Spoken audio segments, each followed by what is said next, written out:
এই কাহিনীর সমস্ত চরিত্র এবং ঘটনা সম্পূর্ণ কাল্পনিক। বাস্তবে জীবিত বা মৃত কোনো ব্যক্তি অথবা কোনো ঘটনার সাথে এর মিল থাকলে তা সম্পূর্ণ অনিচ্ছাকৃত এবং কাকতালীয়। ব্যবহৃত অপ্রাকৃত এবং অলৌকিক ঘটনাক্রম পরিবেশনার উপক্রম মাত্র। কুসংস্কারে বিশ্বাস করবেন না, কুসংস্কার ছড়াবেন না। নমস্কার, আপনারা শুনছেন 221B হ্যারিসন রোড, বাংলার ভূত, বাংলার ভয়, উল্টোপাল্টা গল্প নয়। আজ আপনারা শুনবেন বিখ্যাত সাহিত্যিক হেমেন্দ্র কুমার রায় রচিত কলকাতার বিজন দ্বীপে গল্পের অডিও রূপান্তর চাঁদনি রাতে গঙ্গার চরে। গল্প পাঠে রয়েছে আমি প্রত্যয়, ছন্দার ভূমিকায় কথা দত্ত, নবীনের ভূমিকায় আদিত্য, মাঝি ও পরেশের ভূমিকায় সুমিতেন্দ্র। তাহলে দেরি না করে শুরু করছি আজকের গল্প।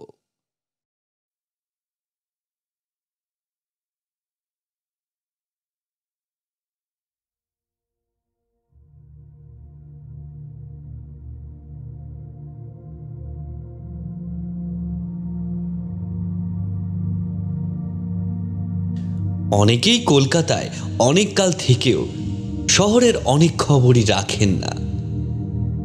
ধরুন এই গঙ্গা নদীর কথা।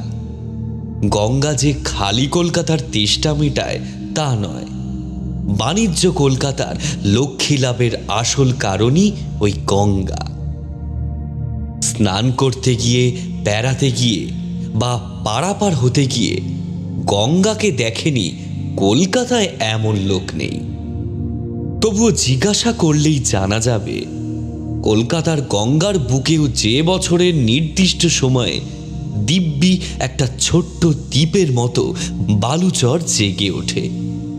এ দৃশ্য অনেকেই দেখেননি। আমার আজকের বন্ধুরা ছিলেন ওই দলে। গঙ্গার ধারেই আমার বাড়ি। সকালে এসেছিলেন তারা আমার বাড়িতে বেড়াতে। গঙ্গার ধারের বারান্দায় বসে চা পান করতে করতে হঠাৎ ওই বালুচর দেখে তারা যেন আকাশ থেকে পড়লেন। বাগবাজারের কাছ থেকে বালুচরটি সমান চলে গিয়েছে বালি ব্রিজের দিকে। চওড়ায় তা বেশি নয় বটে, কিন্তু লম্বায় হবে অন্তত মাইল খানেক, বেশিও হতে পারে। পরেশের বোন ছন্দা বেথুনে 3rd ইয়ারে পড়ে, 1 নম্বরের শহুরে মেয়ে। জন্মেও কখনো পল্লী গ্রাম বা ধানের ক্ষেত দেখেনি। সবচেয়ে বিস্মিত হলো সে। বললে, কলকাতা শহরে দ্বীপ, এ তো অদ্ভুত দৃশ্য। আমি বললুম, কিছুই অদ্ভুত নয়। গঙ্গা এ সময় রোজই দিনে আর রাতে ভাটার সময় চড়া পড়ে, আবার জোয়ার এলেই ডুবে যায়। পরেশ বললে, এ খবর তো জানা ছিল না। নবীন বললে, আমরা হলাম বালিগঞ্জবাসী জীব, পাশের বাড়ির খবর টবর রাখি না আমরা। এই বাগবাজারের গঙ্গা তো আমাদের পক্ষে দস্তুর মতো বিদেশি নদী। ম্যাপ দেখে তার অস্তিত্বের খবর পাই যাকে বলে।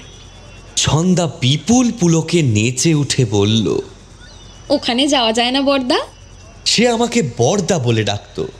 আমি বললুম, খুব সহজেই, একখানা মাত্র পানসির দরকার। পরেশ সহাস্যে বললে, ডাকো তাহলে একখানা পানছি। আমরা ভারতের প্রধান নগর কলকাতার মাঝখানেই দ্বীপ ভ্রমণ করব। নবীন বললে, হ্যাঁ, দিয়ে তারপরে একেবারে ভ্রমণ কাহিনী লিখে মাসিক পত্রে প্রকাশ করব। হ্যাঁ, কি বলো? সাধু। ঠাট্টা করে বললুম বটে, কিন্তু তখনও পর্যন্ত ঘুণাক্ষরেও সন্দেহ করতে পারিনি যে আমাদের এই ভ্রমণটা সত্যি সত্যি একটি চমকপ্রদ অসাধারণ কাহিনী হয়ে দাঁড়াবে।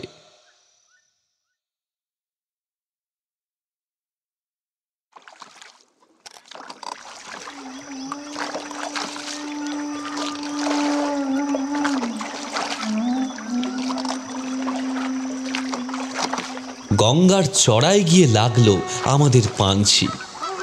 চরের এক জায়গায় খানকয় বড় বড় নৌকা বাঁধা। অনেকগুলো কুলি চর থেকে ঝুড়ি করে বালি তুলে নৌকোয় গিয়ে বোঝাই করে আসছে।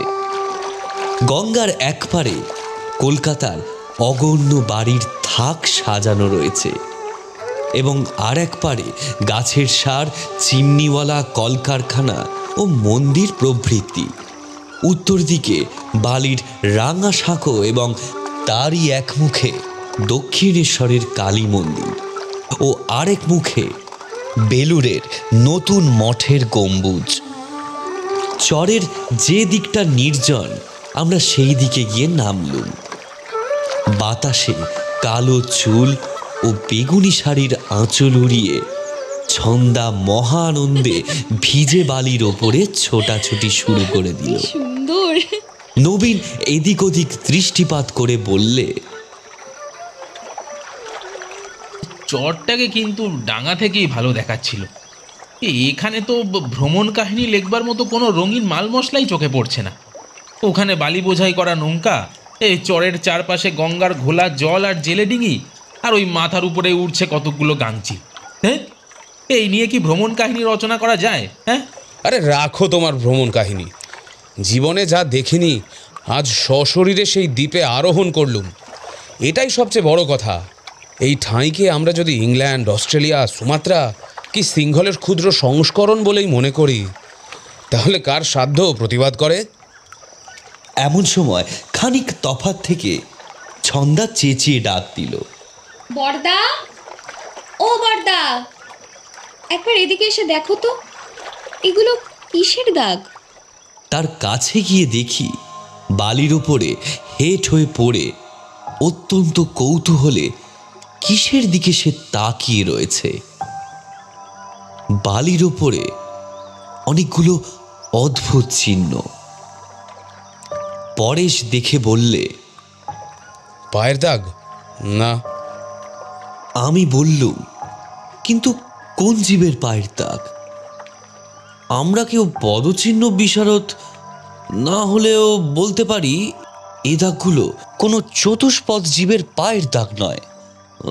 এগুলো যার পায়ের দাগ সে দুই পায়ে হাঁটে, মানুষ দুই পায়ে হাঁটে, কিন্তু এগুলো মানুষের পায়ের দাগ নয়। পাখি দুই পায়ে হাঁটতে পারে বটে, কিন্তু কোনো পাখির পায়ের দাগই এত বড় বা এরকম দেখতে হয় না।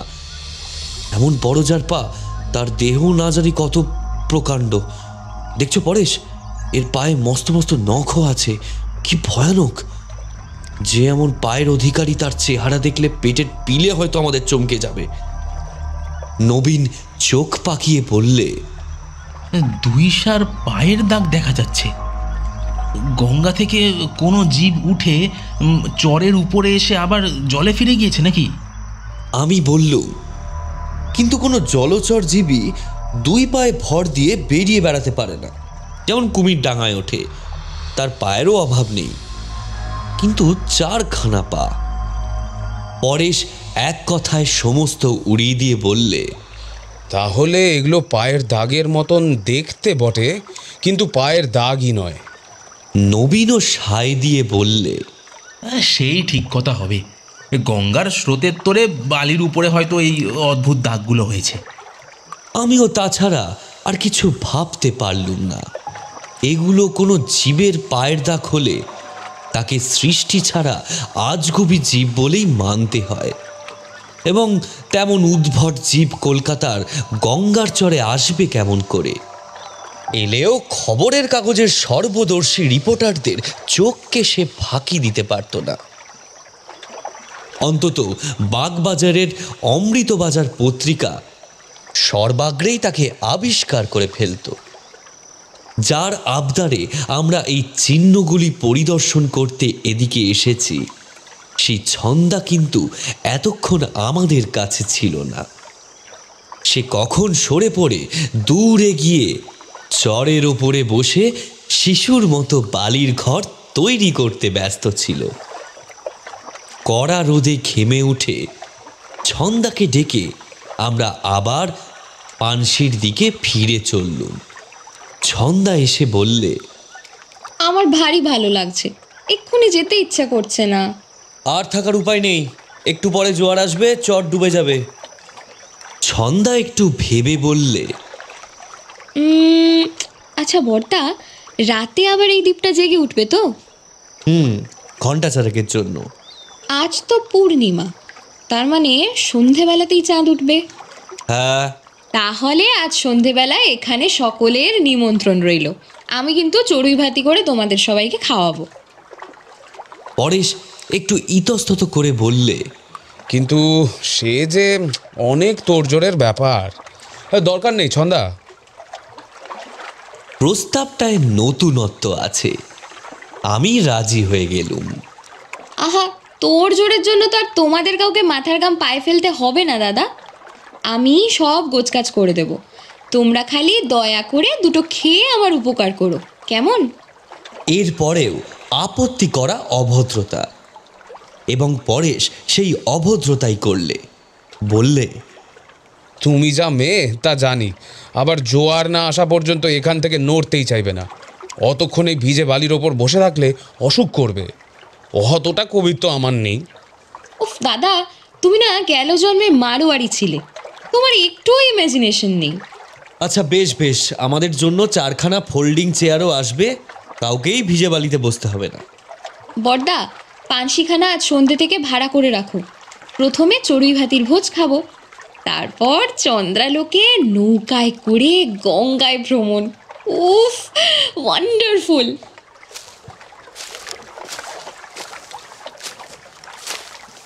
ছন্দা, পরেশ ও নবীন নৌকোর ঘরের ভেতরে গিয়ে বসল। আমি গেলুম বুড়ো মাঝির কাছে। ওহে মাঝি, আর সন্ধ্যার সময় তোমার নৌকো নিয়ে আমরা আবার এই চরে আসব, তুমি ঘাটে তৈরি থেকো। সন্ধ্যের সময় ওই চরে কতক্ষণ থাকবেন? যতক্ষণ না জোয়ার আসে। মাঝি চুপ করে রইল। কি হে, কথা কও না যে? মাঝি মৃদু স্বরে বলল, সন্ধ্যের পরে ওই চরে কেউ থাকে না, জায়গাটার বদনাম আছে। বদনাম? কিসের বদনাম?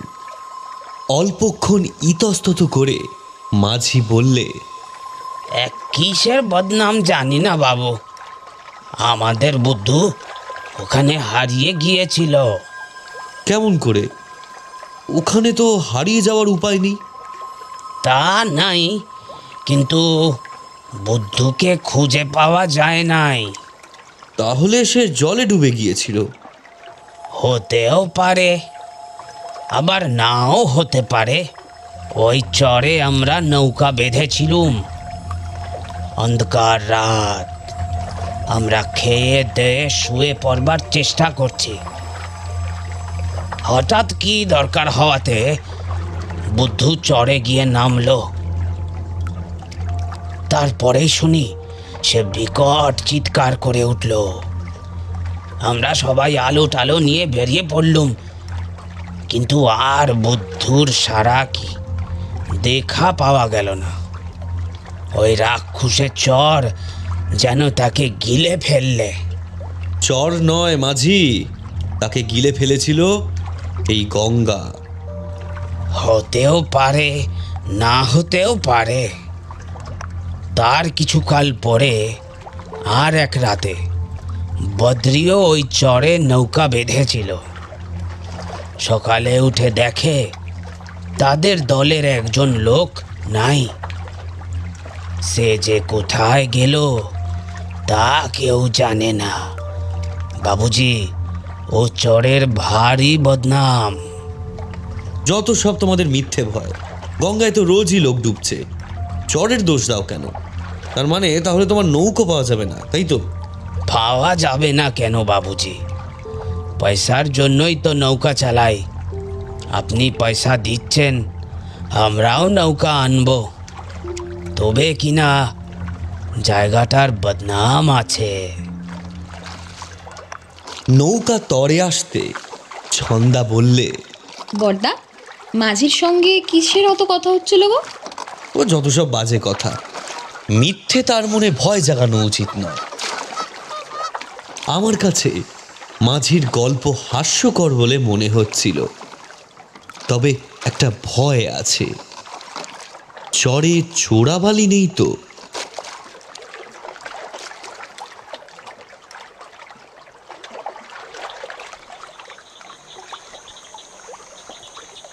গঙ্গা তখন চাঁদের আলোর সঙ্গে খালি খেলাই করছিল না, গল্পও করছিল কুলু কুলু স্বরে। সেই গল্প যারা বুঝতে পারে তারাই হয় কবি। আমরা কবি নই, আমাদের মন চড়ুই ভাতির কথা ভেবেই সরস হয়ে উঠছে। তা ছন্দা উদর তৃপ্তির আয়োজন বড় কম করেনি। মাংস হবে, খিচুড়ি হবে, আরও কি হবে, ভীমনাগের সন্দেশ, নবীন ময়রার রসগোল্লা, আমের চাটনিও এসেছে 1 বোতল। একে চড়ুই ভাতি না বলে রীতিমতো ভোজের আয়োজন বলাই উচিত। ছন্দা 2টো পেট্রোলের লণ্ঠন জ্বাললে, যদিও আজকের পূর্ণিমায় তাদের দরকার ছিল না।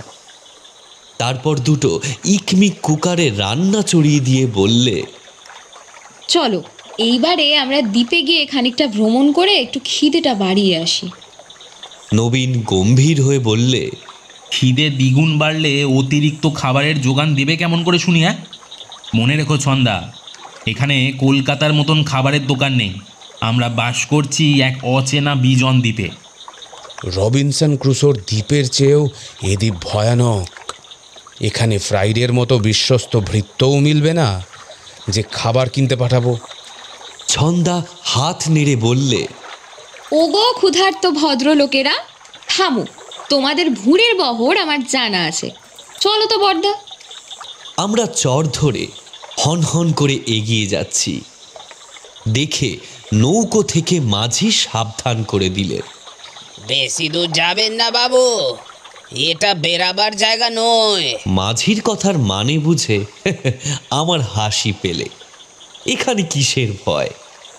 আকাশ ভরে জাগছে চাঁদের মৌন সঙ্গীত, কানে আর প্রাণে জাগছে ঠান্ডা বাতাসের গুঞ্জন, এবং বালুচরের কুলে কুলে জাগছে গঙ্গা রচিত কবিতার ছন্দ। এপারে ওপারে আলোর মালায় মালায় দেখছি যেন দীপাবলির উৎসব। ছন্দা খিলখিল করে হেসে উঠে বললে, মাঝি বুড়োর কথা শোনো, আর এটা বেড়াবার জায়গা না তো কি ঘুমাবার জায়গা নাকি? পরেশ বললে, আমার কীরকম ঘুম আসছে ছন্দা। ওই কুলুকুলু শব্দ, এই ঝিরিঝিরি বাতাস, আর এমন ঝিলমিলে জ্যোৎস্না, সবই কেমন স্বপ্নময়। আমি বললুম, সবই যখন স্বপ্নময় আর সঙ্গীতময়, তখন ছন্দার গলাও আর চুপ করে থাকে কেন? ছন্দা, চলতে চলতে তুমিও রবি ঠাকুরের একটি গান ধরে ফেলো দেখি। ডান হাত দিয়ে নিজের বাঁ হাতের উপরে সজোরে ও সশব্দে এক তালি বসিয়ে দিয়ে নবীন বলে উঠল, ঠিক বলেছ, একেবারে লাখ টাকার এক কথা। এই সময়ও যদি রবি ঠাকুরের গান না হয় তাহলে বৃথাই তিনি সঙ্গীত রচনা করেছেন। গাও ছন্দা, গাও গাও, একটা ভালো দেখে গান ধরো দেখি। আজ জ্যোৎস্না রাতে সবাই গেছে বনে, আজ জ্যোৎস্না রাতে সবাই গেছে বনে, আজ বসন্তের মাতাল সমীরণে, আজ জ্যোৎস্না রাতে সবাই গেছে বনে, আজ। ছন্দা আপত্তি করলে না। রবীন্দ্রনাথের গান হচ্ছে প্রকৃতির নিজস্ব জিনিসের মতো, তার সঙ্গে আজকের এই জ্যোৎস্না মাখা গঙ্গার কলতান এমনি খাপ খেয়ে গেল। আমি বললুম, চমৎকার ছন্দা, চমৎকার। এখানে মানুষের বিনা বেনুর সঙ্গত নেই। তুমি যেন তাই গঙ্গার সুরে সুর মিলিয়েই গান ধরেছ। ছন্দা খানিকক্ষণ নীরবে কান পেতে গঙ্গার ঢেউয়ের গান শুনলে, তারপর বললে, গঙ্গার সুর? যদি তোমরা কেউ এখানে না থাকতে, যদি এই নির্জন চরে একলা বসে বসে আমাকে এই গঙ্গার কল্লোল শুনতে হতো, তাহলে নিশ্চয়ই আমি ভয় পেতাম। ভয় পেতে সে কি? চেয়ে দেখো না, পূর্ণিমার চাঁদও পৃথিবীকে স্পষ্ট করতে পারেনি। আলোর সঙ্গে যেন আবছায়া মাখানো। কলকাতার বাড়িঘর এত কাছে, কিন্তু এই নির্জন নিরালা বালুচরের সঙ্গে আজও মানুষের কোনো সম্পর্ক আছে বলেই মনে হচ্ছে না। আজ আমরা যেন এখানে অনধিকার প্রবেশ করেছি, তাই না? মনে হচ্ছে এই চরের যেন আত্মা আছে, আর মানুষের ছোঁয়া পেয়ে সে অসন্তুষ্ট হয়ে উঠেছে। গঙ্গার ডাকটা ভালো করে শোনো। ওর ডাক যেন ছুটে আসছে অতল পাতালের গভীর অন্ধকার থেকে, যেখানে হাসি নেই, আলো নেই, মানুষ নেই, যেখানে পাতা আছে শুধুই শীতল মৃত্যুর কঙ্কাল শয্যা, যেখানে দয়া মায়া প্রেমের নাম কেউ শোনেনি। গঙ্গার ওই ডাক কি সঙ্গীত? ও যেন প্রাণদণ্ডের বাণী। ও যেন জীবনের বিরুদ্ধে, মানুষের বিরুদ্ধে, আমাদের বিরুদ্ধে অভিশাপময় নিষ্ঠুর প্রতিবাদ। মানুষের পক্ষে এই নিঝুম রাত্রে এখানে একলা থাকা অসম্ভব।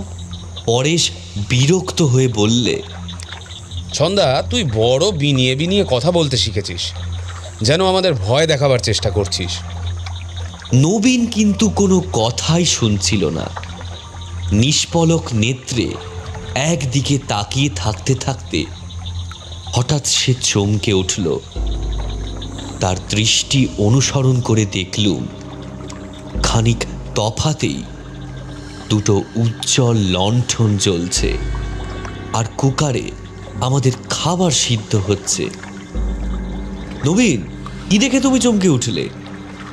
ওখানে তো দেখে চমকাবার মতো কিছুই নেই। নবীন অত্যন্ত অস্বাভাবিক স্বরে বললে, ভালো করে তাকিয়ে দেখো। তীক্ষ্ণ চোখে আবার সেই দিকে তাকিয়ে থাকতে থাকতে আমার বুক ছমছম করতে লাগলো। ওখানে কিছুই নেই, কিন্তু তবু কিছু যেন আছেও। কি ওটা? ওকে কি শূন্যতার মধ্যে শূন্যতার মূর্তি বলবো, না চাঁদের আলোর মধ্যে ঘনীভূত আলোর মূর্তি? ওকে দেখাও যায়, আবার দেখাও যায় না। যেন নিরাকারের প্রকাণ্ড আকার, কিন্তু ভয়াবহ। পূর্ণিমায় ধপধপ করছে বালুচর, কিন্তু পরিপূর্ণ জ্যোৎস্নার মধ্যে যেন আর একটা উজ্জ্বলতর আলোকের ছায়া ফেললে কে সেখানে নড়ে চড়ে বেড়াচ্ছে। আলোকের মধ্যে আলোকের ছায়া। আমার এই অদ্ভুত ভাষা শুনে লোকে হয়তো হাসবে, কিন্তু যা দেখলুম তা অমানুষিক বলেই মানুষী ভাষায় বর্ণনা করা অসম্ভব। ওই অনামা ভয়ঙ্করের হাত, পা, দেহ বা মুখ কিছুই দেখা যাচ্ছে না, কিন্তু বালির ওপরে কেউ ভারী ভারী পা ফেলে চললে যেমন বালি ছিটকে ছিটকে পড়ে, ওখানেও ঠিক তেমনি হচ্ছে। তখন পরেশ ও ছন্দাও সেই দৃশ্যমান অদৃশ্যের ভীষণ অস্তিত্ব দেখতে পেয়েছে বা অনুভব করেছে। ছন্দা আঁতকে বলে উঠল, ও কে বর্দা? ও কে? ওই যে এগিয়ে যাচ্ছে কুকারের দিকে। পরেশ সর্বপ্রথম সেই অবর্ণনীয় অলৌকিক মোহ থেকে নিজেকে মুক্ত করে নিয়ে বললে, আমরা কি সবাই হঠাৎ পাগল হয়ে গেছি? বানিয়ে বানিয়ে ভয়ের স্বপ্ন দেখছি? কই, ওখানে তো কেউই নেই। এসো আমার সঙ্গে। পরেশ দ্রুত পদে সেই দিকে অগ্রসর হচ্ছে। আচম্বিতে দুটো ইকমি কুকারি সশব্দে বালির উপরে কাত হয়ে পড়ে গেল এবং চারিদিকে ছড়িয়ে পড়ল তার ভেতরের খাবার ভরা পাত্রগুলো।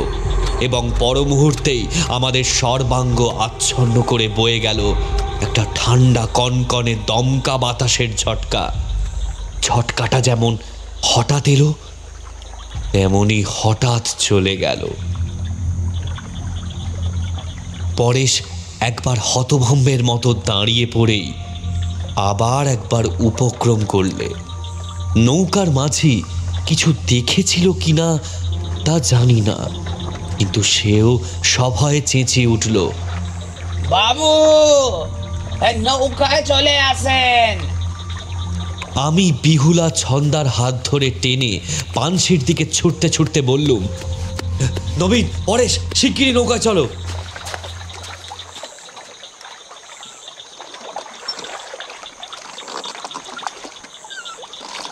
নৌকায় চড়ে ঘণ্টাখানেক গঙ্গার বুকে ভেসে চললুম। বালুচর তখন চোখের আড়ালে। সকলেই যে আমরা সেই চরের কথাই ভাবছি তাতে আর সন্দেহ নেই, কিন্তু সকলেই এমনই অভিভূত হয়েছি যে মুখ যেন বোবা হয়ে গিয়েছে।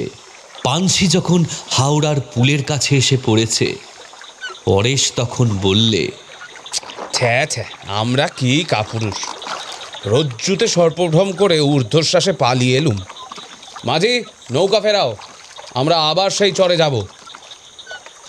তার হয় না বাবুজি, যেতে যেতেই জোয়ার এসে পড়বে, চোর ডুবে যাবে।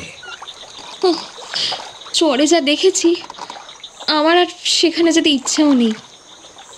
চরে কি দেখেছি আমরা? কিছুই না, একটা ছায়া পর্যন্ত না। খানিকটা বাষ্প উড়ে গেলেও বুঝতো, আমরা তাও দেখিনি। বোকা নবীনটা বাজে কি ধুয়ো তুললে, আর আমরাও সবাই হাউমাউ করে পালিয়ে এলুম। ছি ছি, কি লজ্জা! তাহলে ইকনি কুকার দুটো কে ফেলে দিল? দমকা ঝোড়ো বাতাস, ঝড়ের মতো একটা বাতাসের ঝটকা তো আমাদেরও গায়ে লেগেছিল। না, তাহলে তুমিই বলো যে বালি উড়িয়ে কে ওখানে চলে বেড়াচ্ছিল? বালি উড়েছিল ওই বাতাসেই। আর সকালে সেই পায়ের দাগগুলো? জানি তো, সেগুলো পায়ের দাগই নয়, বালির ওপরে স্রোতের দাগ। ভাবলুম মাঝির গল্পটা বলি। ওখানে পড়ে পড়ে দুটো মানুষ কোথায় অদৃশ্য হয়েছে কেউ জানে না, কিন্তু বলতে গিয়ে বললুম না, কারণ নিশ্চয়ই উত্তরে শুনব। তারা জলে ডুবে মারা পড়েছে। নবীন ফোঁস করে একটা নিঃশ্বাস ফেলে বললে,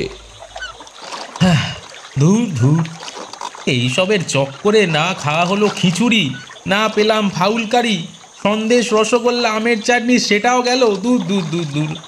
ওগো প্রিয়, তোমাদের পেয়েও হারালুম আমরা। দূর দূর। চলো, চৌরঙ্গীর কোনো হোটেলে গিয়ে খাবারের শোক আর পেটের জ্বালা দুটোই নিবারণ করে আসি গে।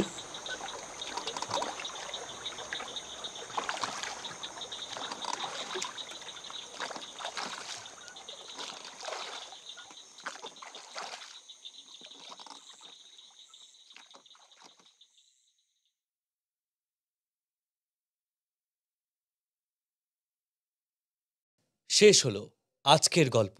বিখ্যাত সাহিত্যিক হেমেন্দ্র কুমার রায় রচিত কলকাতার বিজন দ্বীপে গল্পের অডিও রূপান্তর চাঁদনি রাতে গঙ্গার চরে। গল্প পাঠে রয়েছে আমি প্রত্যয়, ছন্দার ভূমিকায় কথা দত্ত, নবীনের ভূমিকায় আদিত্য, মাঝি ও পরেশের ভূমিকায় সুমিতেন্দ্র। তাহলে শুরু করছি আজকের আড্ডা সুমির সাথে। Hello and welcome to the session of গাবতলার আড্ডা। হ্যাঁ, আমাদের এই আড্ডার সেশনটা এখন থেকে তালদিঘির গাবতলাতেই হবে। আসুন আসুন, আমি ফটিক, আমার চায়ের দোকানে বসে আড্ডা মারুন। Thank you Phatik, thank you. আচ্ছা, তাহলে আমরা চটপট চলে যাই কমেন্ট সেকশনে।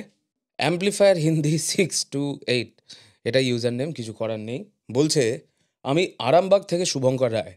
দাদা, প্রত্যেক দিন আপনাদের চ্যানেলের 10টা থেকে 12টা করে স্টোরি আমি শুনি। গ্রাম বাংলা ভৌতিক অডিও স্টোরির মধ্যে আমিও নিজে হারিয়ে যাই। এই কষ্টের জীবনে অনেকটাই শান্তি পাই। ধন্যবাদ। থ্যাংক ইউ শুভঙ্কর এই সুন্দর কমেন্টটা করার জন্যে। আশা করি তোমার জীবনের কষ্ট আগামীকালে দূর হয়ে যাবে। আশা করি তুমি এই সিচুয়েশন থেকে বেরিয়ে আসতে পারবে। Wish you all the best. চলে যাচ্ছি পরের কমেন্টে। আমার নাম জয়শ্রী। আমি প্রায় 2 মাস ধরে আপনাদের গল্প শুনছি। প্রতিদিন অন্তত 2টো করে গল্প আমি শুনি, আর আমার গল্প লিখতেও খুব ভালো লাগে। প্লিজ যদি আমাকে একটু সুযোগ দেন তাহলে আমিও 1-2 গল্প লিখে আপনাদেরকে পাঠাবো। যদি পছন্দ হয় তাহলে আমার গল্পও আপনারা সবার সঙ্গে শেয়ার করতে পারবেন। জানি আপনাদের হয়তো লেখক লেখিকার অভাব নেই, কিন্তু আমার গল্প শোনার মতো লোক নেই। তাই বলছি, একটু সুযোগ দিন প্লিজ। প্রথমেই thank you Joyshree for joining in. তুমি গল্প পাঠাতেই পারো, জাস্ট খুব সহজে গল্পটা একটা ওয়ার্ড ফরম্যাটে, মানে যেটা এডিটেবল একটা ফরম্যাট, সেই ফরম্যাটে পাঠিয়ে দাও submit.221b@gmail.com-এ। That is submit.221b@gmail.com। আর সব থেকে বড় কথা হচ্ছে, এর মধ্যে কোনো ক্যাপস নেই, টোটালটা স্মল লেটার্সে। গল্প পাঠিয়ে দাও। গল্প যদি সিলেক্টেড হয় তাহলে আমরা সেটাকে ইজিলি পাবলিশ করতে পারবো বা ফার্দার কথা বলতে পারবো। তবে এই ক্ষেত্রে যারা যারা গল্প পাঠাতে চাইছেন আমাদেরকে, তাদেরকে কয়েকটা গাইডলাইন দিয়ে দিই আমাদের গল্পের ব্যাপারে। প্রথমত হচ্ছে, গল্পের লেন্থ হবে ম্যাক্সিমাম 3200 শব্দের মধ্যে, তার বেশি একেবারেই নয়। যা গল্প পাঠাবেন সেটা 3200 শব্দের মধ্যে হতে হবে। দ্বিতীয়ত, প্রেক্ষাপট গ্রাম বাংলা, নতুন মানে এখনকার সময়, বা পূর্বের মানে অতীতের হতে পারে, যেরকম 1980s, আমরা খুব প্রেফার করি ওই টাইমটা, 80s to 90sটা, বা তারও আগের ঘটনা, যেরকম ইচ্ছে লিখতে পারেন। গল্পের মধ্যে কোনো অশালীনতা থাকলে চলবে না কোনো রকমের, কারণ 221 বি হ্যারিসন রোড বরাবরই একটা ফ্যামিলি ফ্রেন্ডলি শো। আমরা চেষ্টা করি এগুলো বাদ দিয়ে গল্পগুলো করার। এগুলো নিয়ে গল্প করাটা যে খারাপ তা একদমই আমি বলবো না, গল্পের খাতিরে আসতেই পারে বিভিন্ন জায়গায়। কিন্তু যেহেতু আমাদের অনেক কন্টেন্ট অনেকে একসাথে শোনে, অনেক ফ্যামিলি মেম্বার্সরা বসেও শোনে, এরকম অনেক কমেন্ট পেয়েছি, তা সেই জন্যেই আমরা চেষ্টা করি গল্পটাকে ওরকমভাবেই প্রেজেন্ট করার, শোটাকে ফ্যামিলি ফ্রেন্ডলি রাখারই চেষ্টা করি। এবার মাঝে মধ্যে একটু আধটু জিনিসপত্র থাকে, আর সেটা একটু অ্যাডজাস্ট করে নিতেই হয়। সব গল্প তো আর ওইভাবে করা যায় না। আচ্ছা, আর যারা গল্প পাঠাতে চান তাদের উদ্দেশ্যে আরেকটা জিনিসও বলে দিই, যে আমাদের আমাদের এক একটা গল্প সিলেক্ট করতে কিন্তু প্রায় দিন 15 লেগে যায়। তো সেইটুকুনি সময় আপনাকে ধৈর্য ধরে বসতে হবে। আর ডকুমেন্টে যেখানে আপনার গল্পটা লিখছেন, সেই ডকুমেন্টে অবশ্যই আপনার নাম, আপনার ইমেল আইডি এবং আপনার একটা হোয়াটসঅ্যাপ নাম্বার দিয়ে রাখবেন, যাতে গল্পটা পছন্দ হলে আমরা দ্রুত যোগাযোগ করতে পারি আপনার সাথে। ঠিক আছে? আচ্ছা, থ্যাংক ইউ সো মাচ জয়শ্রীদি। আপনার যদি মনে হয় আপনি গল্প পাঠাবেন, তাহলে প্রথম গল্পটা submit.221b-তে পাঠিয়ে দিন। আমাদের অনেক দিনের লিসনার মেহনাজ বলছে, মাল্টিটাস্কিংয়ের ব্যাপারটা নিয়ে আমি সহমত। গল্প শুনতে শুনতে কাজ করার মজাটাই আলাদা। এখনও হোমওয়ার্ক করতে করতে গল্পটা শুনলাম। অ্যাকচুয়ালি ব্যাপারটা হচ্ছে, এটা অনেকের হ্যাবিট, আমারও ছিল। যখন 11-12, তখন সেই প্রথম ডিফারেন্সিয়েশন, ইন্টিগ্রেশন, মানে মাথা টাথা ঘুরে যেত একেবারে। তা তখন কি করতাম, অনেকক্ষণ ধরে করতে হতো, অনেকক্ষণ ধরে ম্যাথসটা প্র্যাকটিস করতে হতো। সেই তখন থেকে আমি ওই গল্প শুনতে শুরু করি, মানে অ্যাট আ স্ট্রেচ একটা কাজ করতে করতে। তারপরে ওটা একটা অভ্যাসে পরিণত হয়ে যায় over a period of time. আর তারপরে কলেজ টলেজ, ইভেন কি চাকরি জীবনেও, যদিও আমার বসে কাজ করার চাকরি খুব কমই সময় পেয়েছি চাকরি জীবনে, তো যখন বসে থাকতাম কোনো দুপুরবেলা এরকম চুপচাপ গল্পগুলো শুনতাম, আমারও এই হ্যাবিটটা ডেভেলপ করে গেছে। বিপ্লব দেবনাথ বলছে, আমি সুন্দরবন থেকে শুনছি। Very nice story, I love this. Sundarban নিয়ে কিন্তু আমাদের অনেকগুলো গল্প হয়েছে। কাইন্ডলি আমাদের গল্পগুলো গো থ্রু করো, অনেকগুলো সুন্দরবন রিলেটেড কন্টেন্ট কিন্তু পাবে আমাদের চ্যানেলে। Thank you so much for joining in. দেখা হচ্ছে পরের বার। Thank you so much for joining in. আমাদের মেম্বার অভিন্যা সিংহ রয় বলছে, ভালোবাসা দিয়ে সব কিছু না হলেও অনেক কিছুই করা যায়। আমি এই কথাটার সাথে একেবারেই সহমত। আরও পড়ছি, ব্যাকগ্রাউন্ড মিউজিকগুলো সত্যিই দারুণ, বেশ ভালো, এগিয়ে চলুন, সাথে আছি। থ্যাংক ইউ সো মাচ অভিন্যা, আমাদের সাথে থাকার জন্য। আপনার সাপোর্ট এবং আপনার কনস্ট্যান্ট এবং আপনার কন্টিনিউয়াস কন্ট্রিবিউশন আমাদের কিন্তু লং রানে অনেক হেল্প করে, আমাদের একটা বাফার ক্রিয়েট করে, যাতে আমরা কোনো সময় খারাপ গেলেও এই কাজগুলোকে ধরে রাখতে পারি। সেই জায়গায় কিন্তু আমাদের মেম্বাররা যেইভাবে কন্ট্রিবিউট করে, হ্যাটস অফ। আমাদের যতজন মেম্বার আছে তাদের সকলকে অসংখ্য ধন্যবাদ 221B হ্যারিসন রোডের মেরুদণ্ড হয়ে দাঁড়িয়ে থাকার জন্য। আর অভিন্না যেই কথাটা বললেন যে ভালোবাসা দিয়ে সব কিছু না হলেও অনেক কিছুই করা যায়, এই কথাটার সাথে আমি একেবারে সহমত। অনেকে ভাবে না ও টাকা থাকলেই সব হয়ে যায়। এটা অনেকে বোঝে না যে টাকা দিয়ে মিষ্টি কিনতে হয় ঠিকই, টাকা ছাড়া কেনা যায় না, কিন্তু টাকা চিবোলে কিন্তু মিষ্টি লাগে না। এই কথাটা মনে রাখা উচিত মানুষের। টাকা ইজ অ্যান অ্যাবসলিউট নেসেসিটি, কিন্তু তারপরে সেইটাকে আস্বাদন করার ক্ষমতা একজন মানুষের থাকা দরকার। না হলে কিন্তু টাকার কোনো মূল্য নেই। মৌমিতা মাঝি বলছেন, আমি শ্যামনগর থেকে মৌমিতা রান্না করতে করতে গল্প শুনছি। তা কি রান্না করছেন সেটা বলুন, না হলে আড্ডাটা জমবে কি করে। আমাদের আরেকজন মেম্বার শ্যাডো49 মানে সায়ন বলছে, hello team 221B, this is Sayan. অনেক দিন পর কমেন্ট করছি, আড্ডার সেশনটা মিস করছিলাম, থ্যাঙ্কস এটা আবার স্টার্ট করার জন্য। কমেন্ট অনেক দিন পরে করছি, বাট তোমাদের গল্প মিস করিনি। আসলে আমি বাড়ি গেছিলাম ঘুরতে ওয়ার্ক ফ্রম হোম নিয়ে, রিসেন্টলি ফিরলাম আবার হায়দ্রাবাদে। গল্প নিয়ে নতুন করে কিছু বলার নেই, বেস্ট প্লেস ফর গ্রাম বাংলার ভূতের গল্প is and has to be 221B। All the best and lots of love. Thank you Sayan, happy travels. আশা করি তোমার যাতায়াত সব সুন্দর হয়েছে। Happy new year. আর খুব ভালো লাগলো তোমার কমেন্টটা অনেক দিন পরে পড়ে। এই কমেন্ট পড়তে পড়তে না অনেকজনের সাথে চেনা হয়ে যায় বেশ, মানে নামগুলো দেখলে চেনা লাগে। এই মানুষটার সাথে আগেও মানে এটা অলমোস্ট পত্রালাপি বলা যেতে পারে। কমেন্টগুলো পাঠাচ্ছে সবাই আর আমরা পড়ছি সেই মাধ্যমে। তো খুব ভালো লাগে এই ব্যাপারটা করতে। তো ওয়ার্ক ফ্রম হোম কিন্তু ভারী মজার একটা কনসেপ্ট। আমি দেখেছি যারা বাড়িতে কাজ করে তাদের কিন্তু অফিসের কাজের থেকে বাড়ির কাজেই বেশি ঢুকিয়ে দেয় বাড়ির লোকজন। এই আমার ক্ষেত্রেও তাই হয়।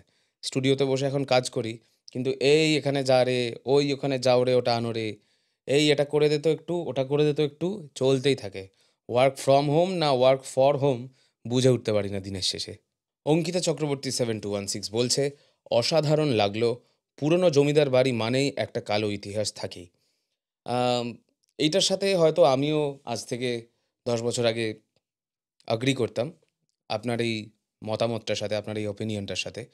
কিন্তু আস্তে আস্তে যত দেখেছি, যত জেনেছি, মানুষের সাথে পরিচয় হয়েছে, অনেক মানুষের সাথে পরিচয় হয়েছে যারা বিভিন্ন জমিদার বাড়ির তখনকার জমিদার বাড়ির ডিসেন্ডেন্ট। এসেনশিয়ালি যে সবাই খারাপ ছিল এইটা কিন্তু বলে দেওয়া একেবারেই ভুল। অনেক জমিদাররা অনেক কাজ করেছেন নিজেদের জায়গায়। এখনও আপনি গ্রামের দিকে গেলে বিভিন্ন রকমের স্কুল, কলেজ, সেগুলো কিন্তু ওইখানকার জমিদার ফ্যামিলিগুলো না থাকলে হতো না। এবং অনেক হিতৈষী লোক ছিল এদের মধ্যে, তারা দারুণ দারুণ কাজ করেছে। এরকম নয় যে একচেটিয়া এটা বলে দেওয়াটা আমার মনে হয় ঠিক নয় যে জমিদার বাড়ি মানেই একটা পুরনো জমিদার বাড়ি মানেই একটা কালো ইতিহাস। এই ব্যাপারটা কিন্তু পুরোপুরি ঠিক অ্যাগ্রি করা যায় না। আমারই বন্ধু আছে, তার গ্রামের বাড়িতে তাদের গ্রামের বাড়ি যেই বেসিক্যালি গ্রামটাতে, সেখানে এখনও তার গ্রেট গ্র্যান্ডফাদারের বানানো কলেজ, স্কুল, তাদের বানানো মন্দির, এখন ওই পাবলিক সার্ভিস ইনস্টিটিউশনগুলো কিন্তু চলছে এবং গ্রামের লোক কিন্তু এখনও সেই সার্ভিসটা পেয়ে যাচ্ছেন।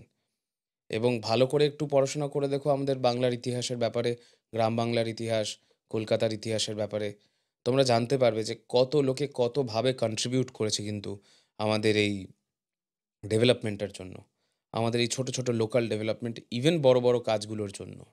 তন্ময় রয় 2769 বলছে, দাদা আমি প্রতিদিন লিখতে লিখতে শুনি হেডফোনস দিয়ে, যা লাগে ওয়াও।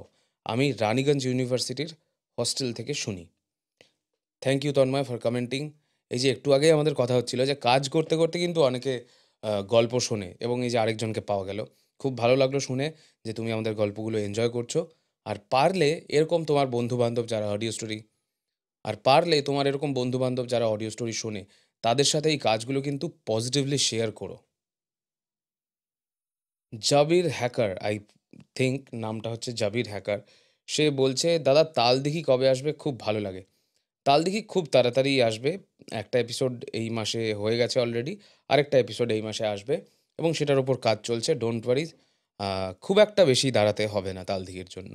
আমরা জানি তালদিঘি সবার ফেভারিট, আমাদেরও ফেভারিট, আর তাই আমাদের এই আড্ডার সেশনটার এখন থেকে নাম হয়ে যাচ্ছে গাবতলার আড্ডা। আমরা গাবতলায় বসে তালদিঘির আড্ডা মারবো, আর আমাদের সাথে থাকবে ফটিক। বাকিরাও মাঝে মধ্যে থাকলে থাকতে পারে। প্রসেনজিৎ কর্মকার বলছেন, তাল দেখি কিনা জানি না, তবে আপনাদের গল্পের জন্য অপেক্ষা করে থাকি। কারণ একটাই, আপনাদের সব কটা গল্প আমার শোনা হয়ে গেছে, তাই চ্যানেলের নোটিফিকেশনের দিকে হাঁ করে তাকিয়ে থাকি। কি ভারী মুশকিল, নয় নয় করে প্রায় 200টার ওপর গল্প বোধহয় আমাদের চ্যানেলে করা হয়েছে, সব কটা শোনা হয়ে গেছে। মাই গড, এটা শুনে দারুণ লাগছে যে প্রত্যেকটা মুহূর্ত, আমাদের জীবনের যতটা মুহূর্ত আমরা এই কাজের মধ্যে দিয়েছি, ততটা একজন একা কিন্তু কনজিউম করেছে। এইটা শুনে বেশ ভালো লাগলো, খুব ভালো লাগলো। Thank you so much. পারলে বন্ধু বান্ধবদের সাথে আমাদের কাজটা শেয়ার করবেন, আর আশা করি গল্পটা খুব ভালো লাগবে সবার। পরের কমেন্টে যাচ্ছি। হাই দাদা, আমি পারমিতা। তোমাদের গল্প আমার খুব ভালো লাগে। আমি রোজ রাতে রান্না জোগাড় করার সময় থেকে শুরু করে রাতে ঘুমাতে যাওয়া পর্যন্ত তোমাদের গল্পগুলো শুনি। খুব ভালো লাগে গল্পগুলো। Love from Madhyamgram. Thank you Paramita. আহ, এই যে আবার আরেকজনকে পাওয়া গেল মাল্টিটাস্কার, রান্নার জোগাড় থেকে আরম্ভ করে। আচ্ছা, আমার কথা হচ্ছে, তাহলে ঘুমানোর সময় গল্পটা কেন শোনো না? ঘুমানোর সময় তো গল্পটা আরও বেশি শোনা উচিত। আমার তো দারুণ লাগে অডিও স্টোরি চালিয়ে দিয়ে ঘুমিয়ে পড়তে। আর 221B হ্যারিসন রোডে আমরা সবসময় চেষ্টা করি এরকম গল্পই বানানোর, যেগুলো খুব রিল্যাক্সিং হয়, যেগুলো মানুষ এমনি অনেক কাজ করতে করতে বা ঘুমোতে যাওয়ার সময় শুনতে পারে। হ্যাঁ, অবভিয়াসলি গল্পের মধ্যে অনেক ডিটেলস থাকে, সেটা মন দিয়ে শুনলে খুব ভালো লাগে। নোটিস করে অনেকে, সেগুলো কমেন্ট করেও বলে। তা যেরকম লাস্ট গল্পটা, দেবশ্রীদির যেই গল্পটা ছিল, যেখানে একটা সিন ছিল, ছেলেটা সিঁড়ি দিয়ে উঠছে, উঠে দরজা খুলে টেবিলে কফি মাগটা রেখে তারপর ভিডিওটাকে স্পেস বার দিয়ে অন করছে। টোটাল জিনিসটা আমরা আমাদের মাইক্রোফোন সেট আপ করে থ্রু আউট এই পুরো প্যাসেজটার মধ্যে মাইক্রোফোন সেট আপ করে করে, মানে সিঁড়ি, তারপরে দরজার কাছে, তারপর টেবিল, এরকমভাবে মাইক্রোফোনগুলোকে পর পর পর পর সেট আপ করে একটা 3D এনভায়রনমেন্ট ক্রিয়েট করে রেকর্ড করেছিলাম। ওই গল্পটা শুনো, মদনপুরের সেই বাড়িটা, মোস্ট প্রবলি গল্পটার নাম। খুব ভালো লাগবে কিন্তু। সন্ধ্যা দাস 2586 বলছে, আমার তোমার গল্পগুলো খুব খুব ভালো লাগে, আর তোমাদের পুরো টিমকে অসংখ্য ধন্যবাদ আমাদের এত সুন্দর সুন্দর গল্প উপহার দেওয়ার জন্য। ফ্রম বাউরিয়া, রাতে ঘুমানোর সময় ডেইলি তোমাদের ভিডিও দেখি। Thank you Sandhya, thank you so much for tuning in to 221B Harrison road.